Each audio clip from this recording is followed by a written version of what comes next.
Hello बच्चों, कैसे हो। तो हम पढ़ रहे हैं चैप्टर प्रोबेबिलिटी और पिछले वीडियो में हमने प्रोबेबिलिटी के कंसेप्ट को समझा और 2 क्वेश्चन करे एनसीईआरटी की बुक से। मैं पूरा एनसीईआरटी की बुक लेके चल रहा हूँ। अगर आप अपने सामने एनसीईआरटी की बुक खोल के बैठोगे तो बहुत आसानी रहेगी और आपको लगेगा कि हाँ सर जो है वो बुक पढ़ाते चले जा रहे हैं, आपके लिए वो बुक आसान बनाता जा रहा हूँ मैं, ठीक। इसलिए आपको बहुत आनंद आएगा। पिछले वीडियो में एनसीईआरटी के 2 एग्जाम्पल करें और आज हम 3rd एग्जाम्पल करेंगे। तो मैं एग्जाम्पल पढ़ रहा हूँ, अगर आपके पास बुक है तो आप वो देखोगे कि 3rd एग्जाम्पल जो है वो एमसीक्यू की फॉर्म में नहीं है, लेकिन मैंने 3rd एग्जाम्पल को एमसीक्यू की फॉर्म में बदल दिया। किसी भी क्वेश्चन को एमसीक्यू में चेंज कर सकते हैं, बस ये है कि जो क्वेश्चन पूछा गया है उसके आंसर को के 4 ऑप्शंस दे दो। अब देखो, जैसे क्वेश्चन है suppose we throw a die once, हम इस पासे को एक बार फेंक रहे हैं। What is the probability of getting a number greater than 4। तो इस बात की क्या प्रोबेबिलिटी है कि नंबर जो ऊपर आ रहा है वो 4 से बड़ा है। क्वेश्चन सिंपल फॉर्म में दे रखा है, मैंने एमसीक्यू में चेंज कर दिया। तो इसके 4 ऑप्शंस हैं, answer 1 2/3 1/3 0 none of the above, A B C D. सही, आगे बात समझ में। किसी भी क्वेश्चन को हम कन्वर्ट कर देंगे एमसीक्यू में, ये कहीं भी हो सकता है, बोर्ड में भी हो सकता है, कॉम्पिटिटिव एग्जाम्स में भी हो सकता है। तो आओ इस क्वेश्चन को करते हैं, पहला पार्ट करते हैं, फर्स्ट पार्ट। तो जब हम किसी डाई को फेंकते हैं, मान लो लूडो खेल रहे हैं और हमने पासे को फेंका, तो टोटल इवेंट्स कितने होंगे। टोटल इवेंट्स वो होंगे 1 2 3 4 5 6। अगर एक ही पासा है तो 6 से ज़्यादा इवेंट नहीं होंगे, 6 तक ही नंबर होते हैं। 2 भी आ सकता है, 3 भी आ सकता है, कुछ भी आ सकता है। हाँ, तो ऐसे लिख लेते हैं 6 इवेंट्स, टोटल है 6। फेवरेबल इवेंट्स क्या हैं। फेवरेबल इवेंट्स बताओ, अपनी नोटबुक में लिखो। Number greater than 4, greater than 4 क्या है, 5 और 6, ठीक। तो फेवरेबल इवेंट्स हो गए 5 और 6, कितने, 2 इवेंट्स। तो प्रोबेबिलिटी क्या हो गई, प्रोबेबिलिटी ऑफ इवेंट, ये हुआ probability of getting number greater than 4, greater than 4। ये हो जाएगा आपका 2 favourable event divided by 6 total event, 1/3। ये है आंसर। तो आपका ऑप्शन होगा बी। ये बात क्लियर हो गई आपको, कैसे आया ये। चलो बहुत बढ़िया। अब इसका दूसरा पार्ट देखते हैं। What is the probability of getting a number greater than and equal to 4। Greater than and equal to 4। तो आप सेकंड पार्ट में ये देखो, टोटल इवेंट्स तो 6 रहेंगे, इसमें तो कोई चेंज नहीं।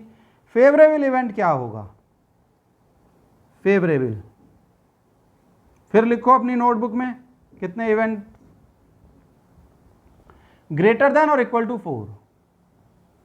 ऐसे कितने इवेंट हैं, 1 2 3, कितने इवेंट है। यहां पर 4 को इंक्लूड करना पड़ेगा क्योंकि इक्वल टू 4 भी है, तो ये हो जाएंगे हमारे 3। तो प्रोबेबिलिटी क्या होगी, 3/6, दिस इज इक्वल टू 1/2। तो आंसर क्या होगा बताओ, नन ऑफ द अबव। सही है। लेकिन बच्चों अगर आप ध्यान से वीडियो देख रहे हो तो आपने देखा मैंने क्वेश्चन में थोड़ा सा चेंज कर दिया। क्या चेंज करा, अब मैं उस चेंज को सही करता हूं। मान लो यहां लिखा है less than and equal to 4। अब हम इसे मान लेते हैं ये हमारा 3rd पार्ट है। ये हमारा 3rd पार्ट है, मान लेते हैं। वीडियो में 3rd पार्ट है, कंफ्यूज मत हो जाना। अब वीडियो अगर यहां से देखना शुरू करोगे तो कंफ्यूज हो जाओगे, शुरू से देखना। तो अब हमारा 3rd पार्ट में टोटल इवेंट तो 6 रहेंगे, फेवरेबल इवेंट्स क्या होंगे, फेवरेबल इवेंट्स बताओ। लेस देन इक्वल टू 4 का क्या अर्थ हुआ, 1 2 3 4, 4 को इंक्लूड करना पड़ेगा, इक्वल टू 4 है, लेस देन 4 है, 1 2 3। फेवरेबल इवेंट्स ये 4 हो गए। 1 2 3 4। तो प्रोबेबिलिटी क्या होगी,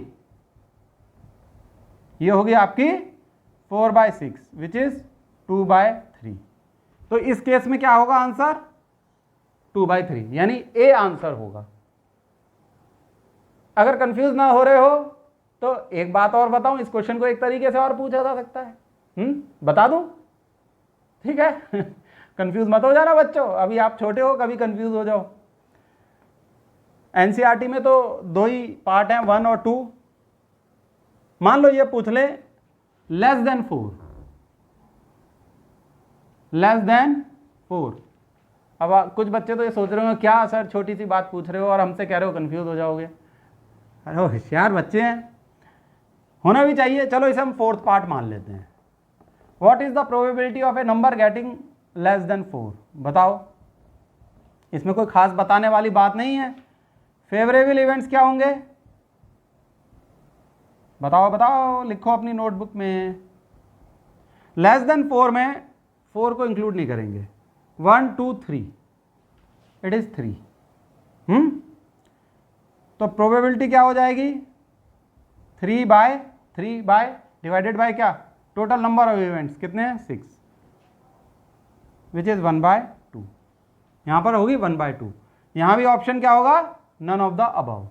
लेकिन अगर यहां दे दिया सपोज 1/2, तो क्या करोगे, तो ऑप्शन होगा सी। चीजें समझ में आ रही है ना भाई, ये तो लेक्चर है, बुक से पढ़ोगे तो कंफ्यूज हो जाओगे। तो किसी भी तरीके से ये क्वेश्चन पूछा जा सकता है, ऑब्जेक्टिव की फॉर्म में आएगा। ठीक, आ गया ये क्वेश्चन समझ में, इसे रब कर दें, नोटबुक में उतार लो। अच्छा, मैंने कई बार क्वेश्चन में चेंज किया है, तो वीडियो से उतार सकते हो नोटबुक में, या एनसीईआरटी की बुक से डायरेक्टली भी देख सकते हो। चलो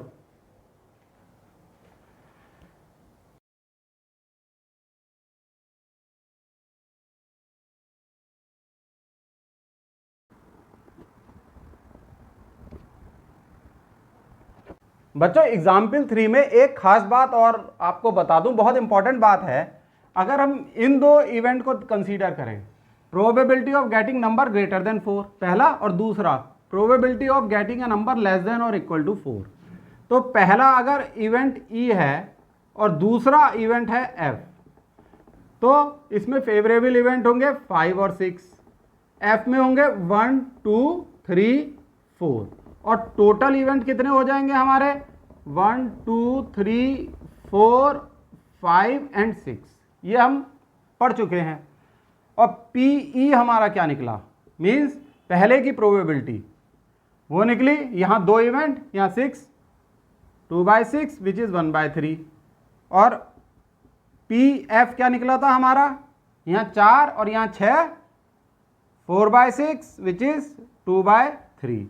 अगर आप पीई और पी एफ को जोड़ दें तो ये हो जाएगा आपका 1/3 plus 2/3 which is 3/3, and this is equal to 1। ये 2 इवेंट ई और एफ एक दूसरे के कॉम्प्लीमेंट्री इवेंट हैं। अब ये कॉम्प्लीमेंट्री इवेंट क्या होता है, ये वो इवेंट होते हैं कि अगर ई इवेंट होगा तो एफ नहीं होगा। ध्यान से देखो, अगर ई इवेंट होगा तो एफ नहीं होगा। यानी अगर पासे पे, ये जो पासा है, इसमें अगर 5 और 6 आता है, 5 आता है या 6 आता है, तो इसका मतलब 1 2 3 4 नहीं आएगा। और अगर 1 2 3 4 आता है तो 5 और 6 नहीं आएगा। तो एक घटना घटेगी, दूसरी नहीं घटेगी। इस तरीके के इवेंट कहलाते हैं कॉम्प्लीमेंट्री इवेंट। ठीक, अब आप ये देखो कि हम इनको ऐसे भी लिख सकते हैं, एफ इज ई और इसके ऊपर ये छोटी सी लाइन, यानी F is complementary event of E, right. अब इनको हम ऐसे लिखते हैं, P E is equal plus P E plus, इस इक्वेशन में एफ की जगह ई डैश ऐसे लिख सकते हैं हम, पीई ये छोटा सा dash, this is equal to 1। This is probability of happening of event E, और ये क्या होता है, probability of happening of event F, जिसे हम ये कहेंगे probability of not happening of event E. ठीक है, बात को समझा? ये क्या है? Probability of happening of E, और ये क्या है? Probability of not happening of E. तो इसको ऐसे लिख सकते हैं, ठीक, this is equal to 1 minus P E. किसी भी जो कॉम्प्लीमेंट्री इवेंट्स होते हैं दो, तो एक इवेंट के ना होने की घटना, this is equal to 1 minus event होने की घटना। आगे बात समझ में? चलो अभी इससे रिलेटेड और एग्जाम्पल्स भी हमारे सामने आएंगे। अब बच्चों इसी क्वेश्चन के माध्यम से दो इवेंट और आप बड़ी आसानी से समझ जाओगे, इसीलिए समझा रहा हूं। और वो ये है, अगर इस क्वेश्चन में कहा जाता है what is the probability of getting a number equal to 8, means what is the probability of getting 8, 8 के आने की क्या संभावना है? इसमें तो 6 तक ही होता है, तो 8 के आने की कोई संभावना है नहीं। तो प्रोबेबिलिटी ऑफ, अब मान लो हमने ई लिखा, E1 लिख लिया, E1 क्या है? Getting the number 8। तो फेवरेबल इवेंट कितने होंगे? 0, क्योंकि भैया 8 तो है ही नहीं, तो ये हो गया 0। और टोटल इवेंट्स कितने हो जाएंगे? वो तो 6 रहेंगे ही, दिस इज 0। तो इस तरीके के इवेंट क्या कहलाते हैं? इम्पॉसिबल इवेंट, जो संभव ही नहीं है, किसी भी घटना में जो संभव नहीं है, that are called impossible events. इसी तरीके से एक और इवेंट होता है जिसे हम कहते हैं श्योर इवेंट, सर्टेन इवेंट, मतलब वो इवेंट उनकी प्रोबेबिलिटी होगी 1। जैसे ये क्वेश्चन में पूछ लिया जाए what is the probability of getting the number less than 7, मतलब 7 से कम आने के कितने चांसेस हैं? बताओ कितने हैं? 7 से कम का अर्थ हुआ 1 2 3 4 5 6, इनमें से कोई भी एक नंबर आ जाए, 7 से कम हुआ वो तो आप फेंकोगे तो जाहिर सी बात है 7 से कम नंबर तो आएगा ही। तो ये कहलाते हैं सर्टेन इवेंट। तो सर्टेन इवेंट की प्रोबेबिलिटी ऐसे मान लो E2 हमने कर दिया, तो फेवरेबल इवेंट कितने होंगे? 1 2 3 4 5 6, और टोटल इवेंट वो भी 6 होंगे, 1 2 3 4 5 6, तो वो हो गया 1। तो इस तरीके से जिन इवेंट्स की प्रोबेबिलिटी 1 निकल के आती है, that are called certain events और श्योर इवेंट्स, और जिनकी प्रोबेबिलिटी 0 निकल के आती है, they are called impossible events.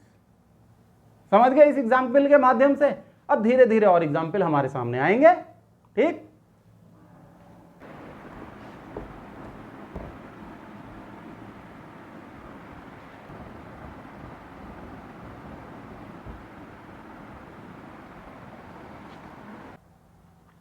तो बच्चों ये है एनसीईआरटी का example 4।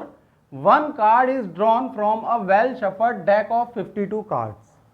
Calculate the probability that the card will be an S.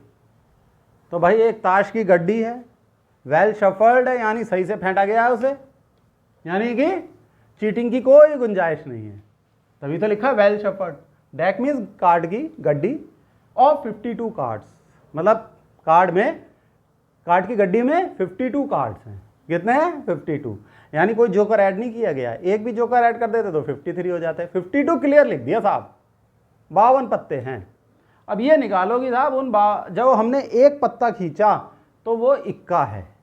अब वो इक्का कोई भी हो सकता है, पान का, चीड़ी का, ईंट, और क्या होता है? पान, चीड़ी, ईंट, और एक और होता है कोई, मुझे याद नहीं आ रहा है, पान, चीड़ी, ईंट, एक और होता है कोई। इतना पता है कि वो 4 इक्के होते हैं। तो इसका मतलब हमारे फेवरेबल इवेंट्स कितने हो गए? 4 हो गए, क्योंकि 4 में से कोई भी एक इक्का आ गया, हम जीत गए। तो हम पहला पार्ट करते हैं साहब, पहला फर्स्ट फेवरेबल इवेंट कितने होंगे? देखो बताओ, बताना क्या है, बता तो आप चुके ही हो। और टोटल इवेंट्स कितने होंगे?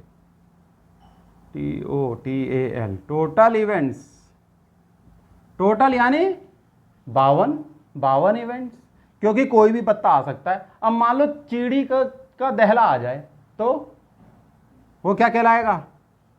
चारों में से तो कोई नहीं होगा, लेकिन 52 में से एक पत्ता खींच के चला आया, तो टोटल इवेंट्स 52। तो प्रोबेबिलिटी कितनी हो गई इक्के के आने की? Probability of happening of event is 4/52 which is 1/13। आ गई ये बात समझ में? अब ये पूछ रहे हैं सेकंड पार्ट। सेकंड पार्ट ये कह रहे हैं what is the probability that the card will not be an ace, मतलब इक्का नहीं होगा। अब इक्का नहीं होगा तो वो कुछ भी हो सकता है। क्यों? इक्का नहीं होगा तो कुछ भी हो सकता है इक्के के अलावा। इक्के के अलावा कितने पत्ते होते हैं? 48।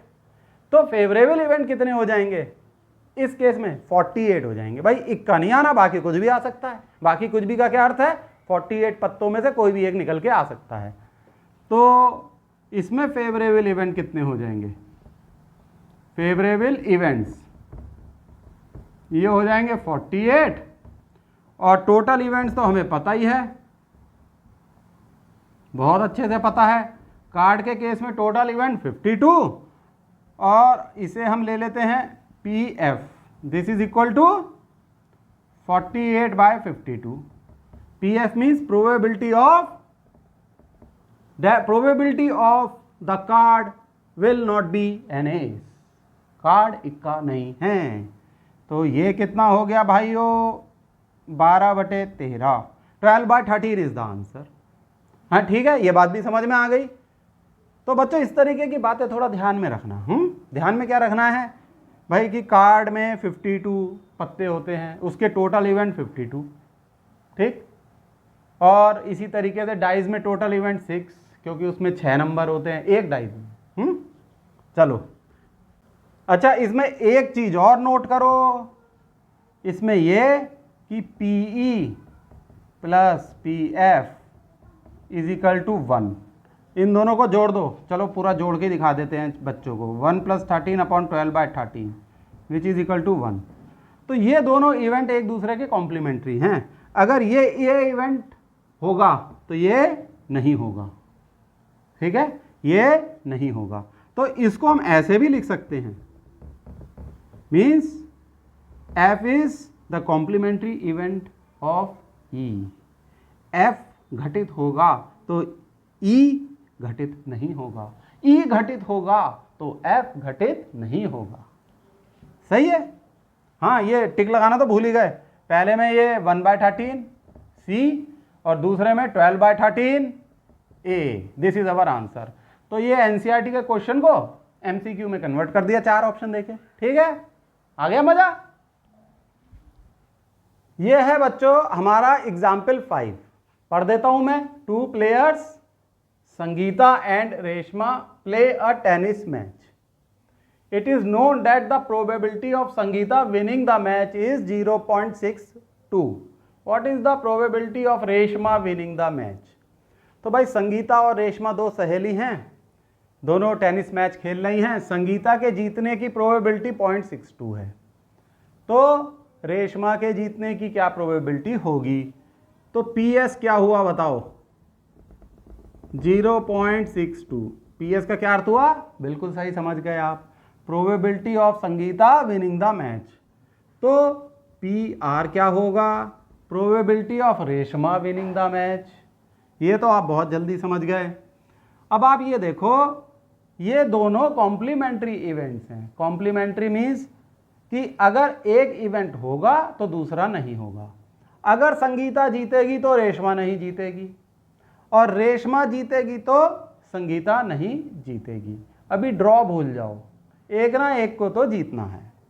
तो कॉम्प्लीमेंट्री इवेंट है ये, और ये इसका कॉम्प्लीमेंट्री है ना, ये वाला इसका कॉम्प्लीमेंट्री और ये इसका। तो ये हो जाएगा 1 - P × S। कॉम्प्लीमेंट्री इवेंट के केस में यही तो होता है। क्या पढ़ा था हमने कॉम्प्लीमेंट्री इवेंट्स के? PS + PR = 1। इससे निकाल लो आप। तो क्या होगा, P R equal to 1 minus 0.62। तो बताओ बच्चों ये कितना होगा, ये हो जाएगा 0.38। तो बच्चों ये बात आपको समझ में आ गई, कॉम्प्लीमेंट्री इवेंट का कंसेप्ट क्या होता है। और आज के लेक्चर में हमने कुछ क्वेश्चंस कर लिए, कॉम्प्लीमेंट्री इवेंट का कंसेप्ट समझ लिया, और ये आपको एमसीक्यू की फॉर्म में भी पूछ सकते हैं। ये जो इन्होंने पी आर पूछा है इसके ऑप्शंस भी दे सकते हैं, ठीक। उससे क्या फ़र्क पड़ता है, जब आपको कंसेप्ट क्लियर हो तो भाई किसी भी फॉर्म में पूछ लो सवाल को, बच्चे आप होशियार हो। तो बच्चों ये लेक्चर तो यहीं रोक देते हैं, एग्जाम्पल 6 नेक्स्ट वीडियो में होगा। और आप जाओ पानी वानी पियो, 15 मिनट का ब्रेक लो, जिससे आपका दिमाग यहाँ सेंटर में आ जाए, आप फ्रेश हो जाओगे, तब अगला वीडियो देखना, ठीक है। इस वीडियो के लिए बाय, नेक्स्ट वीडियो में आना, बाय।